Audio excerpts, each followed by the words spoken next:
In 1903, a Frenchman who had not set foot in Panama for 17 years sat in a hotel room in New York City and wrote a country into existence. He drafted its constitution. He designed its flag. His wife sewed it by hand that evening. He appointed himself its ambassador. And then he signed the most important treaty in that country's history, handing its most valuable asset to the United States of America, without a single Panamanian in the room. The country was the Republic of Panama. The hotel was the Waldorf Astoria. The room was Suite 1162. The man's name was Philippe Bunau Varilla. He was not a diplomat. He was not a politician. He was a shareholder. And the treaty he signed that night transferred a strip of land 10 miles wide and 80 miles long to the United States government, in perpetuity. Behind him stood a Wall Street syndicate that had bought the rights to that land for $3.5 million and was about to sell them to the American taxpayer for $40 million. The difference, $36.5 million in 1903 currency, disappeared into the hands of some of the most powerful men in America.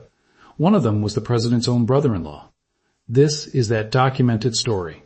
Before we go further, drop where you are watching from in the comments right now. I want to know which countries are following this paper trail, and stay with this, because the mechanism that created Panama is documented in congressional records and Supreme Court filings. Every name, every dollar, every signature. In 1880, the French government backed a canal project through Panama. 800,000 ordinary citizens invested, teachers, shopkeepers, farmers, 15,000 single women. The total came to 1.8 billion gold francs, roughly $11 billion today. The project was led by Ferdinand de Lesseps, the man who had built the Suez Canal and was considered a national hero in France. When he asked the French public to invest, they believed they were backing a sure thing. Public loans were backed by the French government. Investing in the canal was treated as a patriotic duty. Newspapers promoted it. Politicians endorsed it. Banks marketed the shares to people who could not afford to lose a single franc. What de Lesseps did not tell them, what the bribed parliamentarians helped him conceal, was that Panama was nothing like Suez.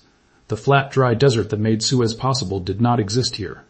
Panama was dense tropical jungle, torrential rain, and two diseases no one in 1880 understood, malaria and yellow fever. By 1889, the project was bankrupt. 20,000 workers dead. Only 11 miles of 45 dug. Nearly 300 million francs spent, and the canal was not even a quarter complete. Every franc those 800,000 citizens had invested was gone.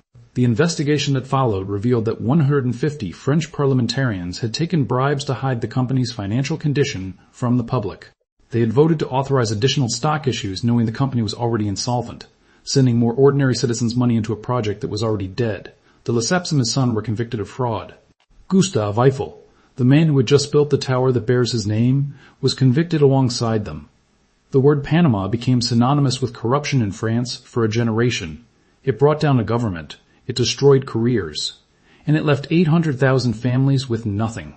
The canal rights sat in a successor company, the new Panama Canal Company, worthless on paper, forgotten by everyone. The company had no money to build, no investors willing to risk a single franc after the scandal. And the clock was ticking. Its concession from Colombia would expire in 1904. After that, the rights would revert to Colombia and the company would have nothing left to sell. Everyone except a Wall Street lawyer named William Nelson Cromwell. Cromwell was the founding partner of Sullivan and Cromwell, one of the most powerful law firms in American financial history. In 1900, he approached a group of Wall Street financiers with a proposition. The French company's shares were trading at almost nothing. Ruined investors across Europe were desperate to sell at any price. If a syndicate bought those shares quietly and then persuaded the United States government to purchase the canal rights at full price, the profit would be extraordinary. A secret syndicate was formed. The shares were purchased at 2/3 of par. The target sale price to the American taxpayer was $40 million, and among the syndicate members was one name that would matter more than any other: Douglas Robinson, director of the Astor National Bank, and brother-in-law of the President of the United States. Cromwell was hired to make the sale happen. His fee was $830,000. There was only one problem. The United States Congress had already decided to build the canal somewhere else. The canal was supposed to go through Nicaragua. It was not even a debate. Nicaragua had 2 large lakes that would do most of the engineering work naturally. The route was longer, but simpler. The terrain was manageable. And the French had already proven that Panama was a death trap. 20,000 workers dead and nothing to show for it but 11 miles of ditch and a jungle. Two separate canal commissions appointed by Congress had studied both routes and both came back with the same recommendation. Nicaragua. The engineering was simpler. The costs were lower. The political environment was stable. Every serious assessment pointed in the same direction. The United States House of Representatives voted 225 to 35 in favor of the Nicaragua route. A treaty was signed with Nicaragua. President McKinley had already approved the bill. Excavation had begun. There was not a single congressman of national reputation publicly advocating for Panama. It was a done deal. Then William Nelson Cromwell arrived on Capitol Hill. Cromwell understood something that most people in Washington did not. The canal route was not an engineering decision. It was a financial one. Whoever controlled the route controlled $40 million in government spending, and the only way that money reached the Wall Street syndicate was if the route went through Panama. Senator Mark Hanna, chair of the Republican Party and arguably the most powerful man in America at the time, received $60,000 from Cromwell. It was the largest single political donation in American history up to that point. Cromwell did not walk into the Senate chamber and make a speech. He walked in with a checkbook, and Hanna, who had never publicly expressed a preference for either route, suddenly became the most vocal advocate for Panama in the United States Senate. Hanna stood on the Senate floor with enormous maps of Central America. Black dots marked extinct volcanoes. Red dots marked active ones. Nicaragua had a band of red and black across its entire length. Panama had none. But money and maps alone were not enough to reverse a unanimous decision. Cromwell needed something else. He needed fear. And on the 2nd of May 1902, nature provided it. Mount Pelée on the island of Martinique erupted and killed 30,000 people in minutes. An entire city, Saint-Pierre, was erased from the map in a single morning. The word volcano was suddenly the most terrifying word in American politics, and Nicaragua sat directly on the volcanic belt of Central America. Within weeks, a second volcano, Momotombo, erupted in Nicaragua itself.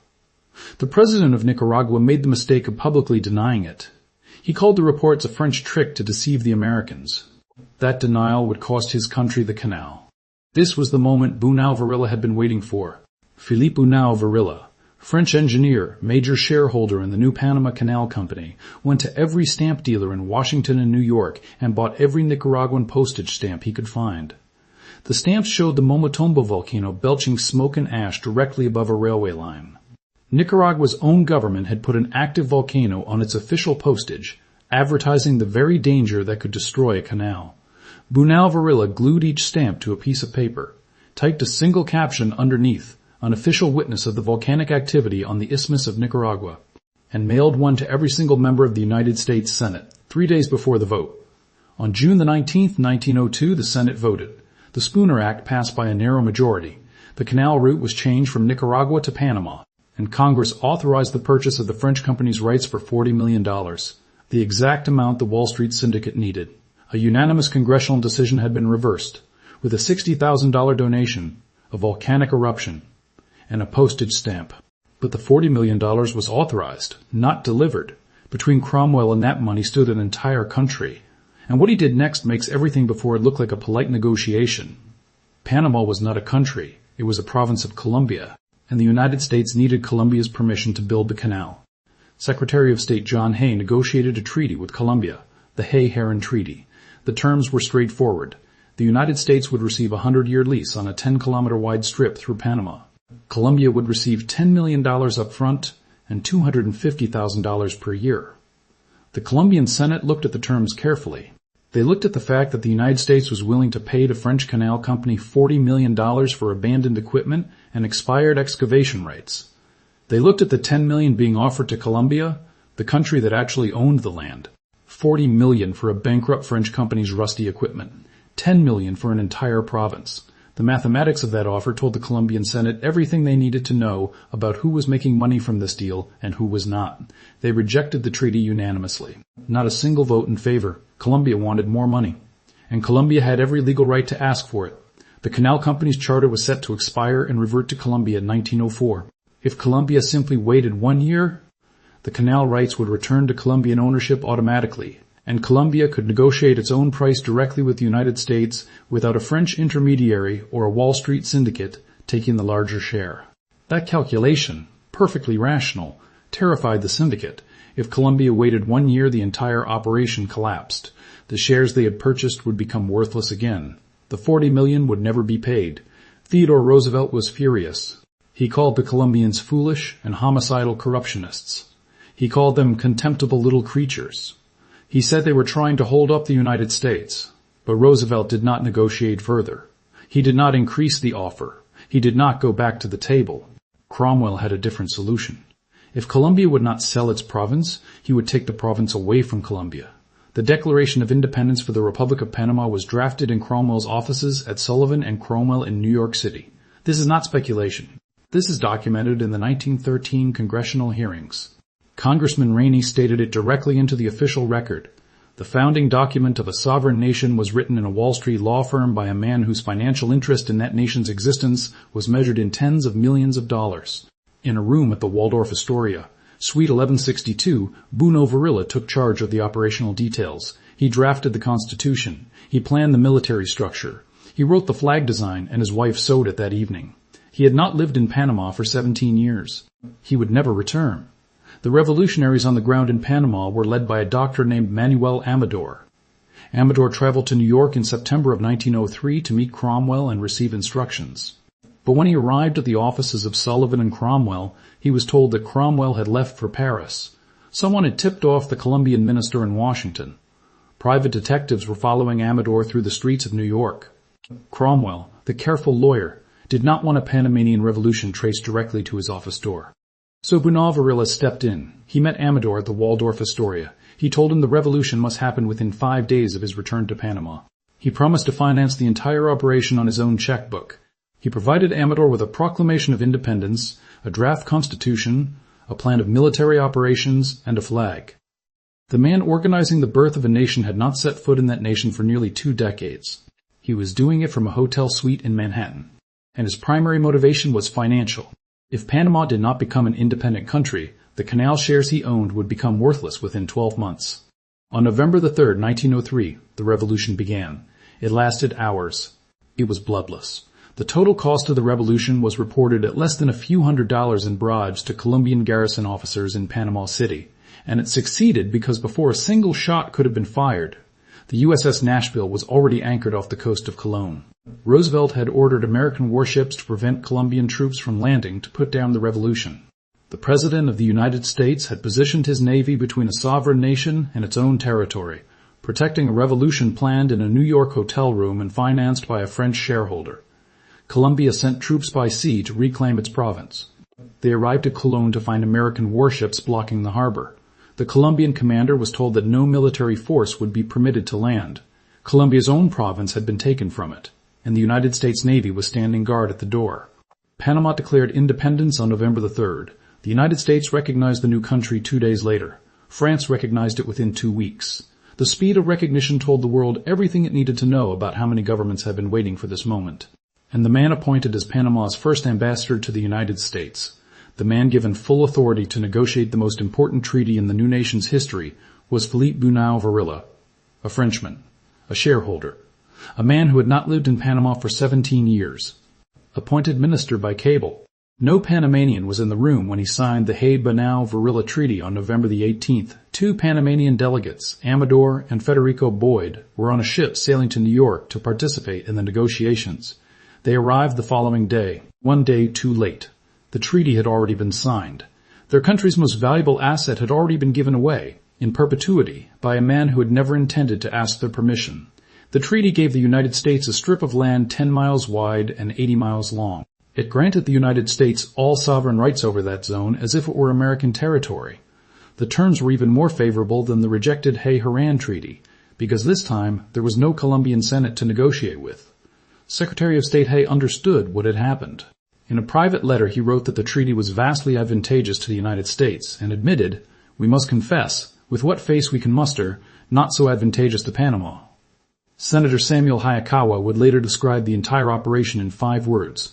"We stole it fair and square." If this is your first time on this channel, this is what we do.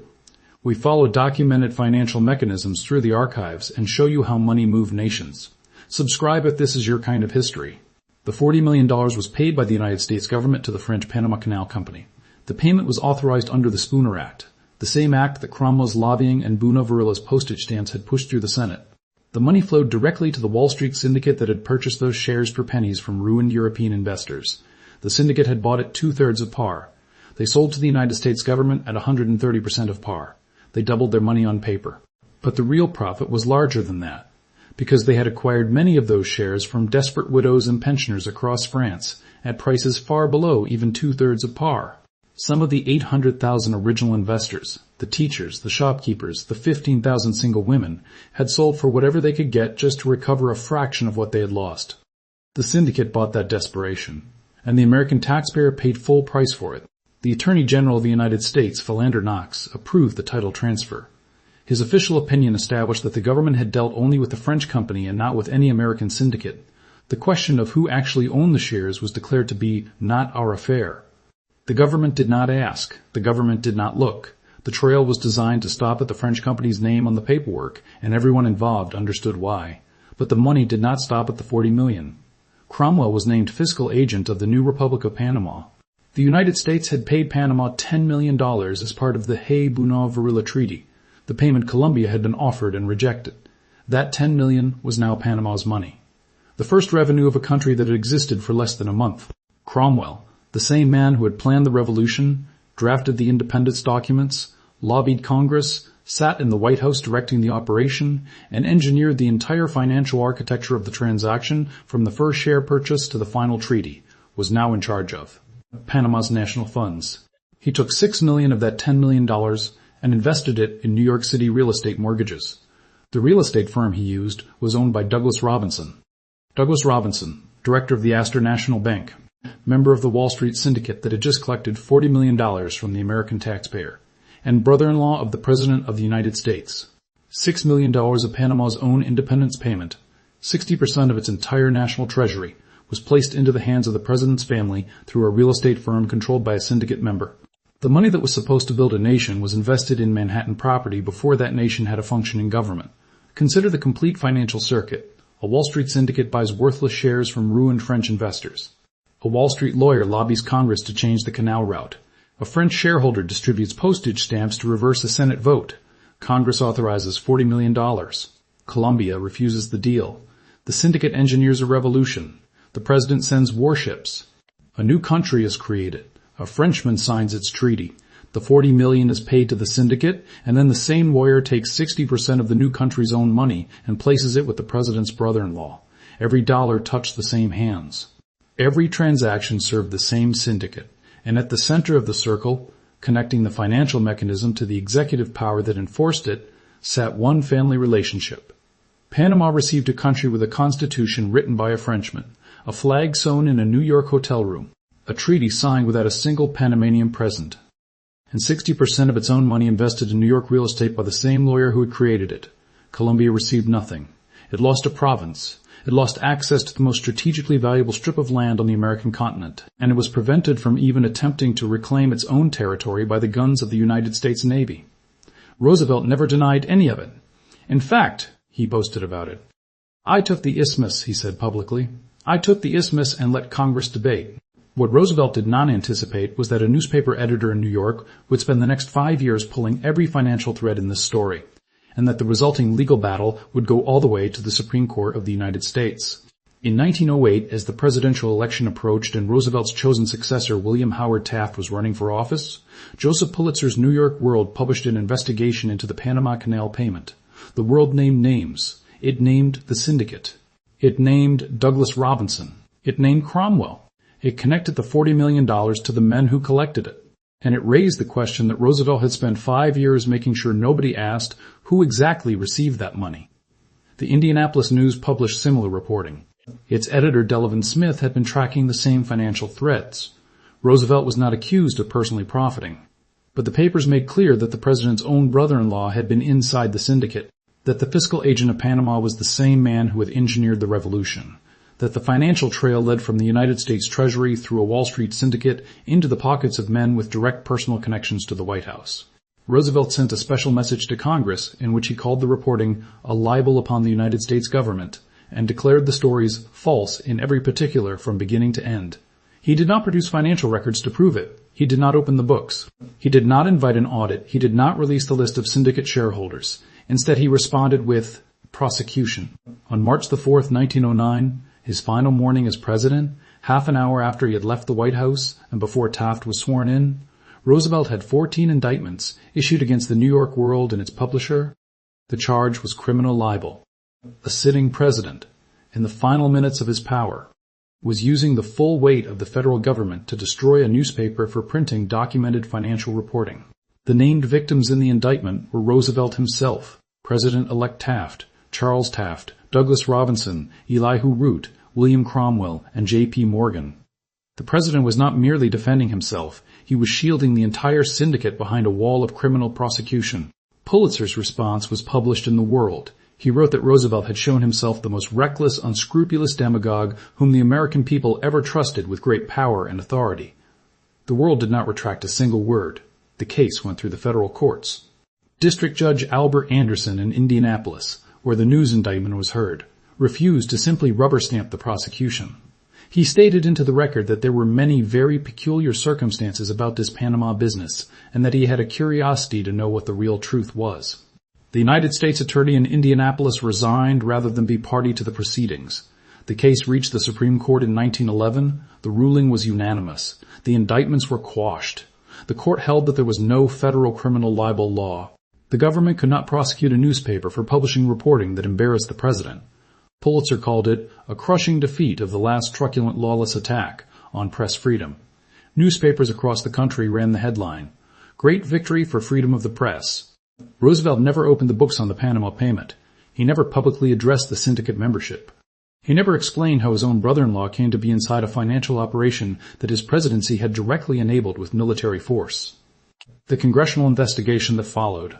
The Rainey hearings of 1913 placed on record that the Panamanian Declaration of Independence had been prepared in the offices of Sullivan and Cromwell in New York City, that the revolution had been coordinated between Cromwell and Roosevelt, that neither meeting had ever been publicly disclosed.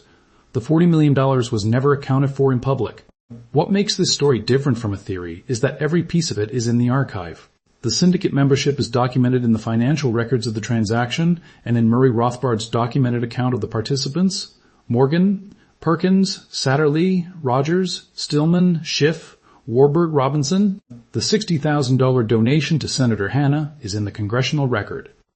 The Nicaraguan postage stamps distributed to the Senate are preserved in the Philippe Bunau Varilla papers at the Library of Congress. The Hay-Bunau Varilla Treaty, signed by a Frenchman with no Panamanian authority beyond a cable, is in the National Archives. The Rainey hearings of 1913 place Cromwell's role on the official record. Congressman Rainey's words are preserved in the congressional transcript. The Declaration of Independence, which was promulgated in Panama on the 3rd day of November 1903, was prepared right here in New York City and carried down there, prepared in the office of William Nelson Cromwell. The Supreme Court ruling in United States v. Press Publishing Company is published law, 1911. The court's unanimous decision to quash the indictments is a matter of public record. Roosevelt's own words are preserved. "I took the isthmus." He said it publicly. He said it proudly. And the book that assembled the complete financial picture was written by a Panamanian corporate lawyer named Ovidio Diaz Espino, who was working at J.P. Morgan in New York when a movie producer at a Christmas party in 1997 asked him, "Did you know that the Republic of Panama was created in Suite 1162 of the Waldorf Astoria?" Diaz did not know. He spent 2 years in the New York Public Library confirming it. His book is called How Wall Street Created a Nation. He was a Panamanian citizen who discovered at a Christmas party that his own country was invented in a hotel room so that a Wall Street syndicate could collect $40 million from the American taxpayer. A canal company went bankrupt and wiped out 800,000 French families. A Wall Street syndicate bought the wreckage for pennies. A lawyer bribed the most powerful senator in America. A French shareholder used a postage stamp to reverse a congressional vote. A president sent warships to steal a province from a sovereign nation. A country was created in a hotel suite. Its treaty was signed by a foreigner. Its money was invested with the president's brother-in-law. And when a newspaper published the financial trail, the president tried to put the editor in prison. Every step is in the archive. Every name is on the record. Every dollar is accounted for, except the ones that disappeared into the syndicate. The Panama Canal opened on August the 15th, 1914. It remains one of the most important waterways on Earth. The engineering achievement is genuine. The canal itself transformed global trade. But the mechanism that made it possible, the financial architecture that created a country, bought a government, and billed the American taxpayer, has never been taught in a single classroom. The canal was an engineering triumph. The country it was built through was a financial crime. That is not a theory. That is a paper trail. If this connected something you were never taught in any classroom, that is exactly what this channel exists to do. Every video on this channel follows the money through the primary source archive. Subscribe if you follow the paper trail. And if you made it this far, leave the word Panama in the comments so I know who stayed for the full story.